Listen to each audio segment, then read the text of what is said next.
You've seen it before, a massive container ship tied up at port in the middle of the night. The gangway is down. Just past the fence, the city glows. Bars, hotels, restaurants, solid ground that does not move under your feet. And the crew, almost all of them, stay aboard. They could walk down that gangway right now. They have the time. They have the money. Nobody is stopping them. But they do not move. And here is the thing that most people never even consider. That choice, staying inside a steel box floating on the water instead of stepping onto dry land just 100 meters away, is not loneliness. It is not being trapped. It's a conscious decision. There are 3 layers to this story.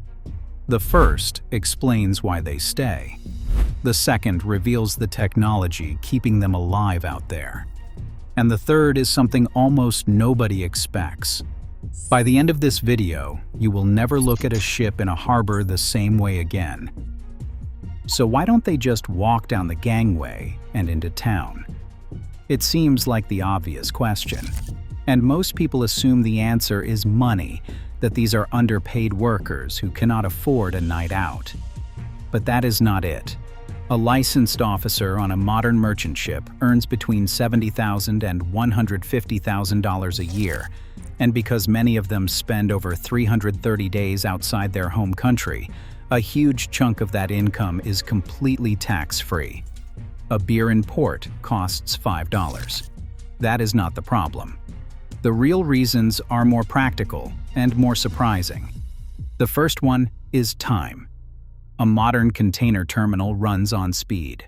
The cranes start the second the ship is secure, and a vessel that once sat in port for 3 days now turns around in 12 to 24 hours.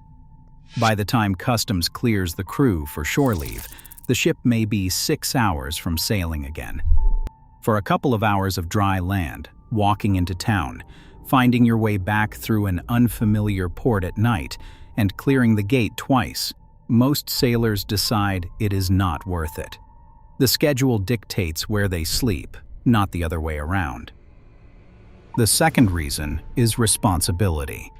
A single large container ship carries cargo worth as much as $1 billion, and it's run by a crew of just 20 to 25 people. That means there is no such thing as fully off-duty. Watches run around the clock in 4-hour rotations. The engineer is on call if an alarm sounds in the engine room. The mate is responsible for cargo lashings even while the ship is loading. Stepping off for the evening isn't always an option because the ship never actually stops needing them.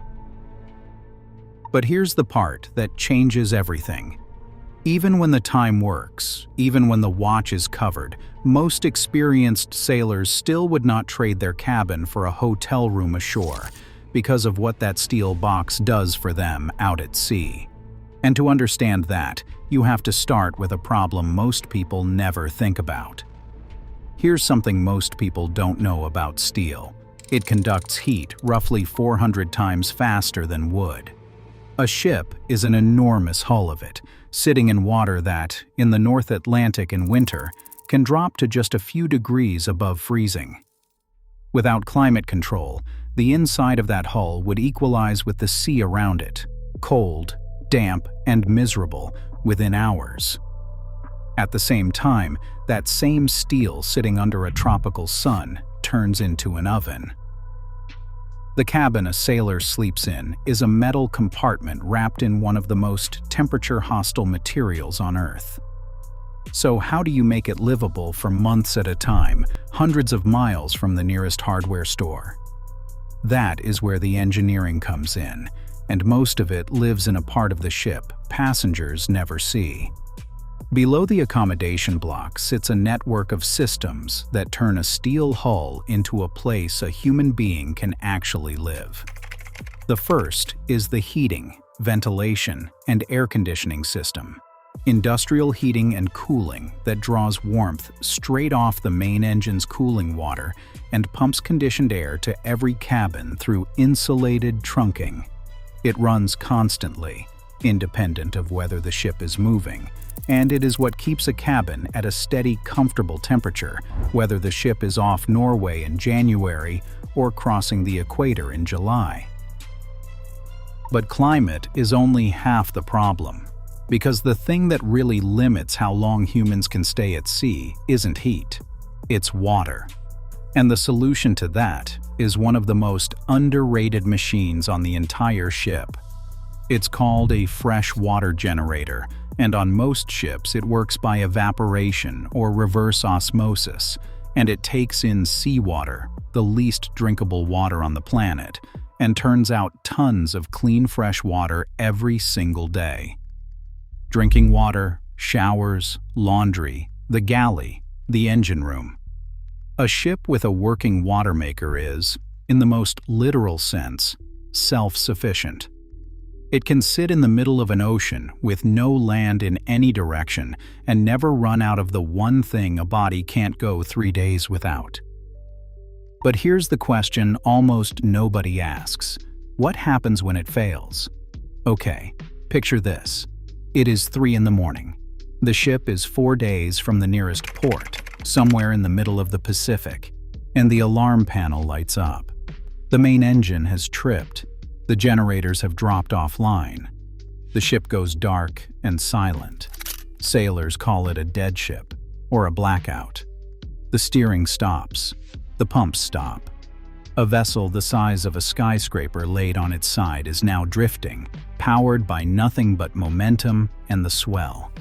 The fresh water generator, the lights, the ventilation, all depend on power that has just vanished. This is not hypothetical. It happens, and every crew trains for it. The emergency generator has to fire within seconds, and the engineers have to bring the plant back to life with the ship rolling in the dark. Out there is no tow truck. The nearest help can be days away. The crew is the help. And that's why surviving months at sea does not start when the lines come off the dock. It starts weeks before, with preparation most people have never even considered. The first is provisions.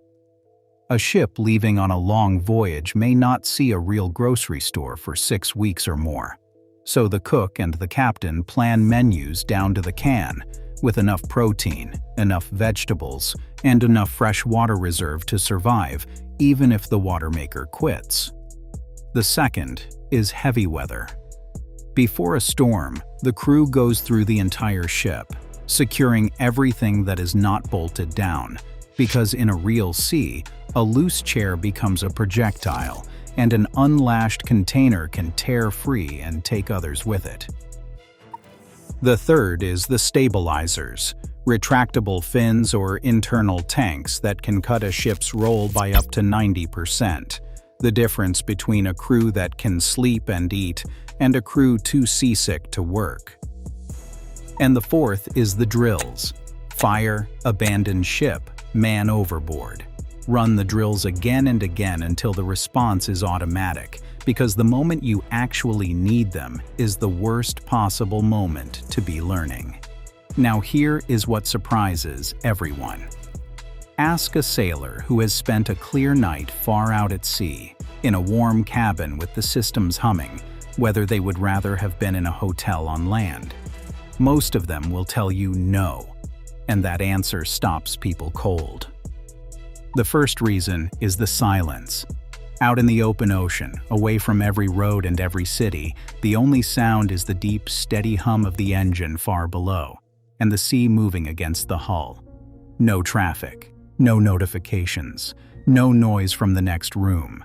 Sailors describe it as the deepest sleep of their lives, a kind of quiet that simply does not exist anywhere on land.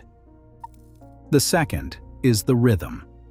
Life ashore is cluttered. Out there, it narrows down to a handful of clean things: your watch, your work, your meal, your bunk, the horizon. A lot of people spend their whole lives chasing that kind of simplicity. Sailors live in it.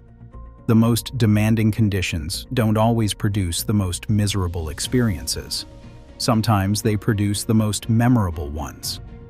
So the next time you see a ship anchored off the coast at night, those steel cabins glowing faintly in the dark, don't picture people trapped out on the water. Picture people who are warm, well-fed, and sleeping better than you are.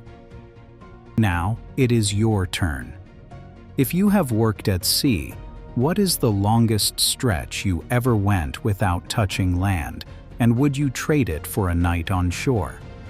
Drop it in the comments.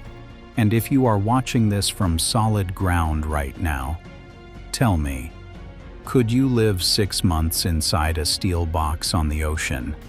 Let me know. I read every single one. If you learned something today, hit that like button. It helps more people find the channel. Subscribe for more. I will see you on the next one.